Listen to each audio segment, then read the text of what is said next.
Hi everybody and welcome back to my channel. If you're new here, my name is Candy and I am a mother of two wonderful little boys that unfortunately started the process of wrecking my body. And I wanted to share a little bit about how I got to that state and then how I am getting back down to a body that I can love. So even though I did struggle with my weight a little bit when I was a child, like I was chunky all through adolescence and up until junior high until I got into dance. And when I started doing dance, I lost a good majority of my weight. I didn't really get like fit or anything, but I definitely did lose that baby chunk that I had been holding on forever. And I was able to keep that weight off for several years. When I married my husband at 26, I was 13 weeks pregnant and I weighed 128 pounds. And I thought that was a really sexy weight to be getting married at. I felt really, really good about myself. I liked the way my body looked. It wasn't toned or defined or anything like that, but it was a good enough size for me and it had been doing good for all those years, so I was happy with myself. As my first pregnancy progressed, though, I started gaining more and more weight. By the time I was done with that pregnancy, I was at 159 pounds. And it didn't stop there. Everyone told me, oh, with breastfeeding, your weight is just going to melt off. It'll be so easy for you to lose weight. Well, I'm here to tell you, ladies, that that's not the case for everyone. Definitely was not the case for me. So even though I was breastfeeding, I continued to gain weight. It was just steadily, a couple of pounds each month, just adding up. And by the time I got pregnant with my second kid in 2017, I weighed 174 pounds. So with that pregnancy, I actually was horribly sick. So when I had him, I was only at 179. So I technically only gained 5 pounds, but it's because I lost 20 pounds right away because I was deathly sick, like puking up my brains all the time. That pregnancy was the best diet I'd had in years. So after that baby, I did the same thing. I started breastfeeding him, which did not last very long at all. My breastfeeding journey was very, very different the second time around. And again, my weight just started steadily stacking on because I was doing nothing but sitting at home, holding my new baby, not going anywhere, eating whatever I want as much as I wanted of it, and doing nothing. Like, nothing. So that's why I was gaining weight. And before I knew it, I got on the scale and I was a whopping 209 pounds. Now, that might not sound like a lot to some of y'all, but take into consideration, I am 5 foot nothing. So every pound that goes on my frame is a lot. It adds up quickly. It looks a lot worse on me. Like my sister is 5'7". Her and I can be the exact same weight and look completely different. So just keep that in mind. So when I realized that I had gotten up to 209 pounds, it was around March, April of last year. At that time, I was very, very depressed, or I was coming out of a depression. That also contributed to the weight stacking on because when you're depressed, you don't feel like doing anything. You don't feel like bettering yourself. You just feel like stuffing your face with whatever's going to numb you at the moment. So that's what I was doing, and it wasn't helping me in any way whatsoever. So I wanted to find something that gave me my voice back, gave me a purpose again, and made me feel like more than just a mom that was just wiping butts and raising kids. So that's what brought me to starting my YouTube channel. And through doing that, I found a fantastic group of other mothers that are here to support me, and I support them back. And I love the community that I have found on here. It has definitely just changed my life for the better. So with having my channel, I started slowly finding my voice, slowly finding a purpose again, and slowly finding me again. And when I started looking at me, I realized there was a lot of things that I had let happen to my body that I really was not happy about. If you watched my last video, then you know that because of the weight and because of my anxiety issues, I developed a heart condition. I have sinus tachycardia now, and a big contributor of that was my weight. So in order to fix the sinus tachycardia, I needed to have a healthier lifestyle, bottom line. There was really nothing that I could take to better it except this really, really expensive medication that was like $150 a month. And I didn't want to go that route. So the other alternative was to change my life, to change how I ate, and to get my body back to a state that it could sustain me for the rest of my life. So that's kind of what pushed me to finally get there. So definitely my breaking point was seeing my weight over 200 pounds. The second was my body was starting to fail me. My knees were starting to hurt. It was just going downhill. So I noticed that there was a couple of things that I needed to change in order to change myself for the rest of my life. So the number one thing that I wanted to change was my relationship with food. I don't know about y'all's family, but in my family, every social event revolves around food. If it is a happy event, if it's a sad event, if it's a normal event, whatever it is, we're eating, and we're eating the entire time. So I had it ingrained in me that you eat because you're happy, you eat because you're sad, you eat because you're bored, you eat because you want to eat.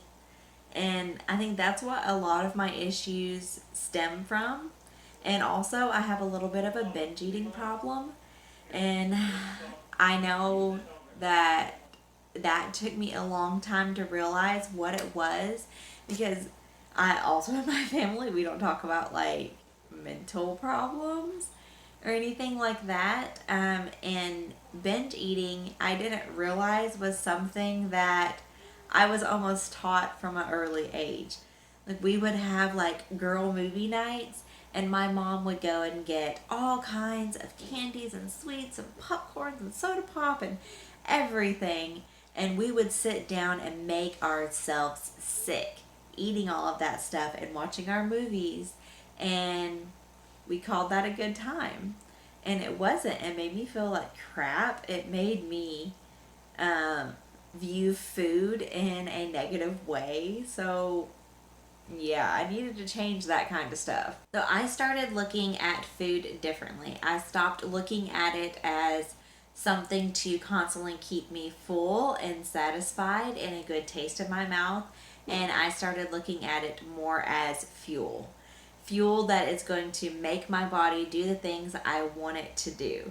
And in order for it to do the things I want it to do, I need to give my body better things than all the sugary treats, the ice cream, the chips, all the bad, whatever your vice is. Yeah, don't do it.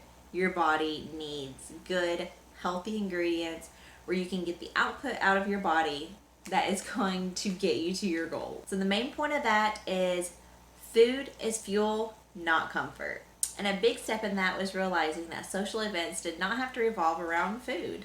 Like one day, me and my husband took a 12-mile bike trip. Like I thought we were going to die, or I thought I was going to die at least. But you know what? I didn't.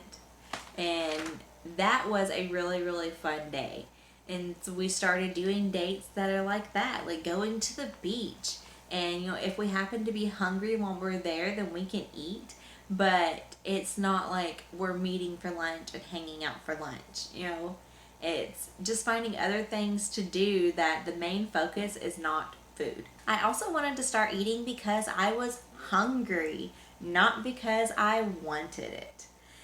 I can remember when I was probably about 15, I had this very weird sensation one day, and I just couldn't figure out what it was. Like there was just this weird grumbling in my stomach, and I felt a little nauseous, and I just couldn't recognize this feeling. And after sitting there for a while, I realized that I was hungry.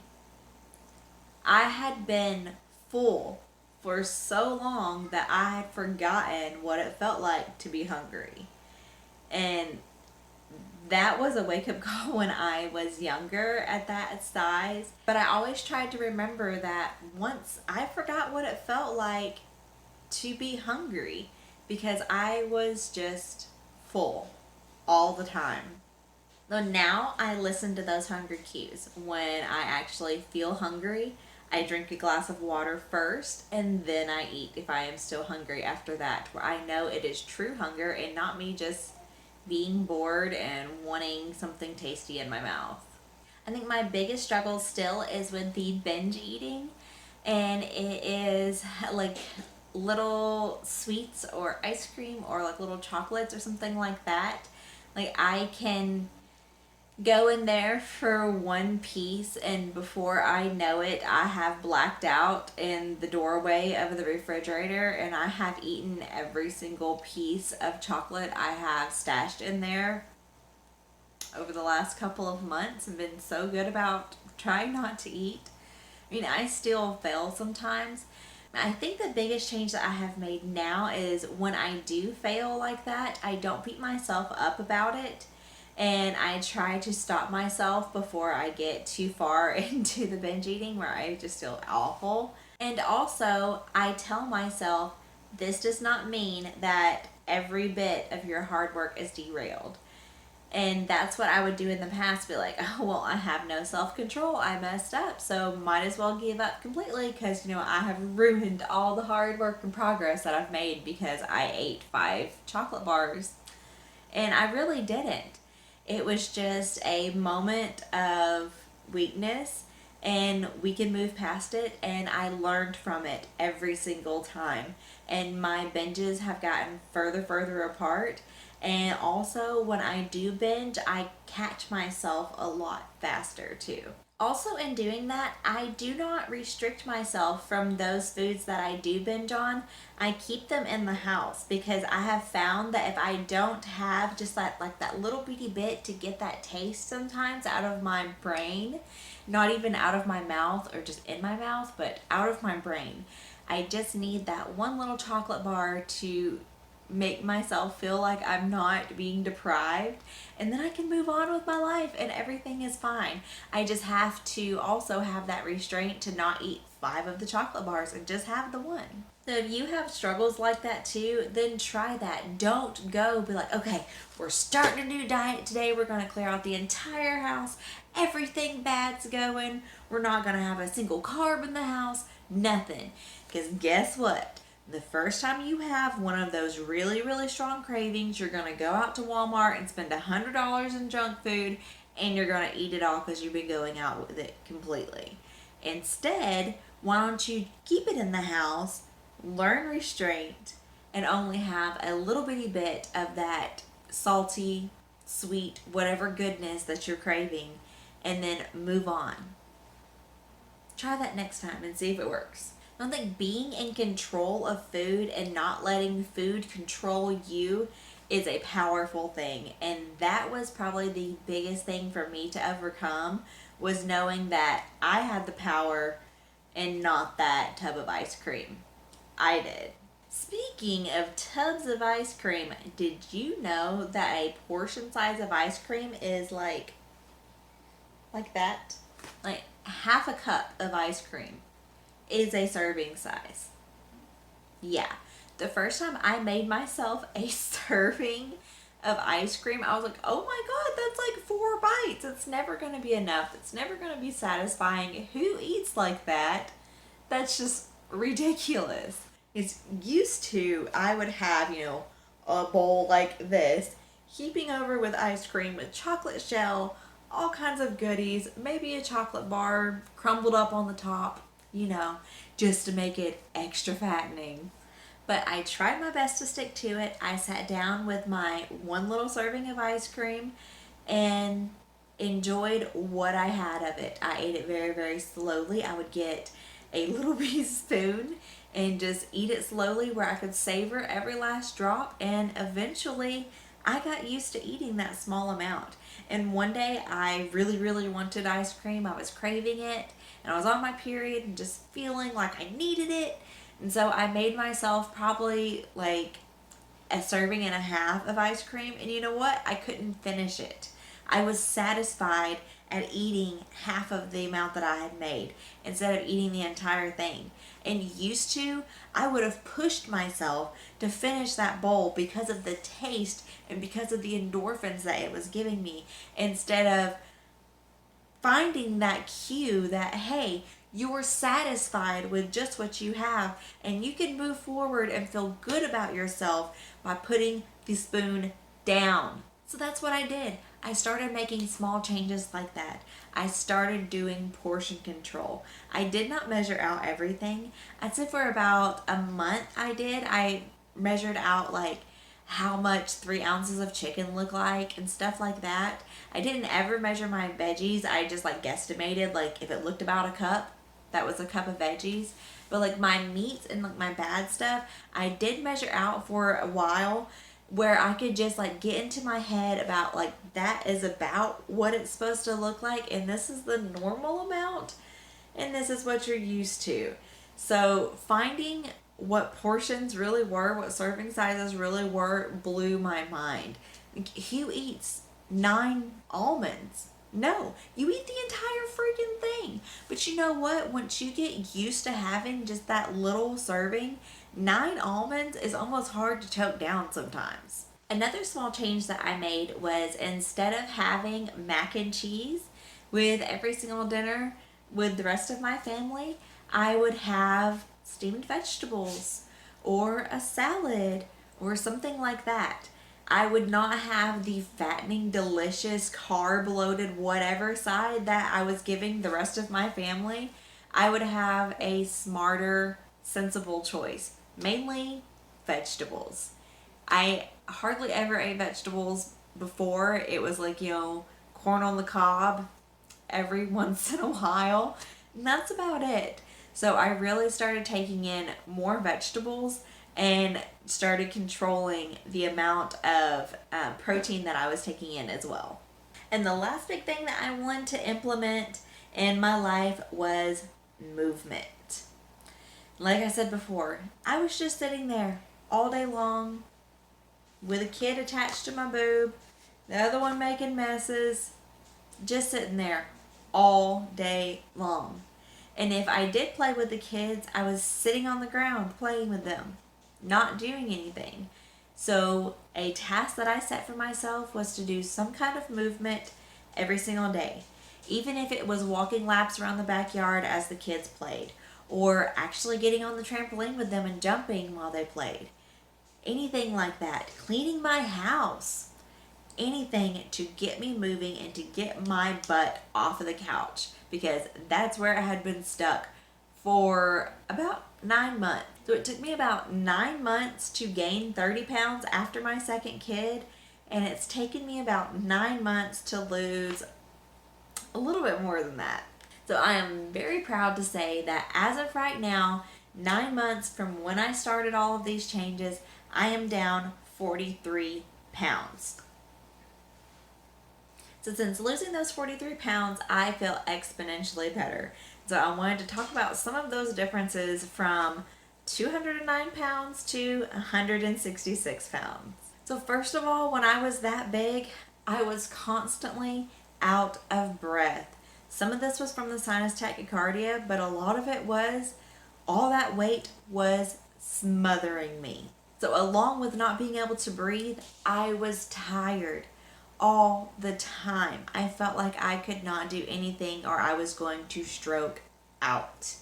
My knees started hurting, and I have never had joint pain ever in my life. That was another big wake-up call too, because I was not dealing with that. My back pain was getting increasingly worse the bigger I was getting as well, and that was making me not sleep well, and also I couldn't breathe, so I couldn't sleep good. And then the biggest thing was my depression was getting worse and worse. And it doesn't help you pull yourself out of depression when you look in the mirror, you just feel like a big fat potato that has failed. I have failed myself for the last 3 years, and I didn't know if I could get it back. Now, 43 pounds later, I can say that I can breathe better. way better. I can go up a flight of stairs without falling out on the top step and feeling like I'm literally going to have an asthma attack and die. So I would say that my stamina has increased exponentially. And as far as that joint pain, yeah, little to no joint pain. Hardly ever do I have joint pain anymore. So that was a very quick turnaround that I am enjoying. And in turn, my back is hurting less too. So with all of that, I am sleeping better. And now that I'm actually doing something to get my energy out throughout the day, I sleep better because of that too, because my body is actually tired and needing to rest. So better sleep all the way around. And most of all, the biggest thing that has changed is my positive outlook on life. Now I try to look at the future and the things that I'm going to be able to accomplish instead of looking at the future and then thinking about all the things that my body was never going to allow me to do because of the state that it was in.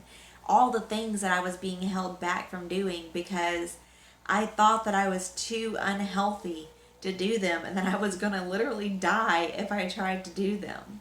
So my why for wanting to do all of this was definitely to have a healthier lifestyle. I wanted to be able to do things. I wanted to be able to trust my body that it was going to carry me through this life and do the things that I wanted it to do. Because I had been so used to protecting my body through the 2 pregnancies. I was on bed rest for most of the time with both of them. And I've been on pelvic rest for other things and feeling like it could not sustain me, that I had kind of given up on myself. So I wanted to change that outlook. I wanted to get confidence back in myself, confidence back in my body, and I wanted to feel like I could conquer the world again. Because I used to feel like that, and I want to get it back. And I am getting there. I am slowly taking a new step every single day to get me to that happiness. So if you're frustrated in your body, if you want to make a change, then my biggest tip for you is to start small. Start making small changes anywhere you can. Switch out that mac and cheese for some vegetables. Make small, attainable goals. Don't look at the 80 pounds that you need to lose. Look at getting it down to below 200. That was my first goal, to get from 209 to below 200. And then my next goal was to get in the 190s, and then in the 180s, and in the 170s. And now I'm in the 160s, and hopefully it will continue to go down. But if I would have looked at the big picture, the 80 pounds that I have to lose, I would have been defeated before I even began. So I started small, with small, attainable goals to keep myself going. And every time I would meet one of those little goals, it would give me that much more determination to keep going. Another thing that I would tell y'all to do that I struggle with every day, the biggest part that I just can't get a handle on, is drinking water. I have found that when I actually drink water, I feel better. I seem to lose weight a little bit quicker, and it keeps me full longer. I seem to eat less when I actually drink more water. So definitely drinking more water is a big one. And also, I want you to start showing yourself some self-love. If the only thing that you can find about yourself that you like that day is the way that your nostrils flare, then that's your thing for that day that you like. Find something small every single day to compliment yourself on. It doesn't matter what it is, or it can be something that you just like about yourself. Like, I really like that I can make myself laugh. I just laugh out loud sometimes, and people just look at me and they're just like, yeah, what's going on in that girl's head? You don't even know, and if you did know, you'd be laughing right along with me. So I know it's really, really hard sometimes, and I know that when you are in that depressed state and you're looking in the mirror and feeling like that potato, that the last thing you want to do is find something good about yourself, but do it. What was that? I have no idea what that was. But give yourself some positive affirmations. If all you can tell yourself today is, hey, you got up and you showered, then that's good. You started somewhere. You made progress. And the last thing I have for you is try to be active in some way. Get yourself outside or even inside. Just move your body in some way. If all you can do is twist your feet in circles as you sit there, or do some arm raises with no weights at all, do something. Get your body moving. And every little bit that you do is going to build endurance, build strength, build confidence, and get you just a one little minute little step closer to your goals. So now moving forward, since I have lost 43 pounds already and I wanted to lose 80, so I am more than halfway there, I want to start challenging my body more. I have been in the gym almost every single day. The most I have missed is one day, and the first day I missed was the day after I had my trainer for the first time. He killed me, but you know what? I got back in there and I proved to myself that I could work through that pain that was in my muscles and all that soreness. And I have been in the gym almost every single day for the past week. And I feel fantastic about myself. I have already crushed little bitty goals I have made for myself. Again, going back to those small attainable goals. Like my first goal was to do a mile in under 20 minutes. In my first day, I didn't. But you know what? Today I did it in 14:37. That's right. In a week, I have gone from not being able to do a mile in 20 minutes to doing it in less than 15. So right there, I have already won. For this week, and I am moving forward to the next week, and I'm going to continue to challenge myself. And I am so excited about where this journey is going to go. I hope that I keep this motivation and this energy, because right now all I can see is great personal gains, and I'm going to keep going forward. I have come too far to look back now. I've already made this much progress. So yeah, I'm going to continue to do it. So if you have any questions about any of the stuff I've talked about, or you want me to elaborate on anything or any of the processes I took to get to where I am so far, or all the wonderful things I'm going to be doing in the future, then please leave me a comment below and I'll be happy to get back to you. And if it's something that I can't answer in just a simple question, then I'll try to make another video about it. But for now, I'm going to leave y'all at this. And I don't know what is going to come in the future, but for one, I'm excited. And hopefully y'all can take this journey along with me to self-love and self-betterment. And we can just all have that life that we have all been striving for, and these bodies are going to be able to carry us through it. That's my main goal, to have a body that's going to carry me through life.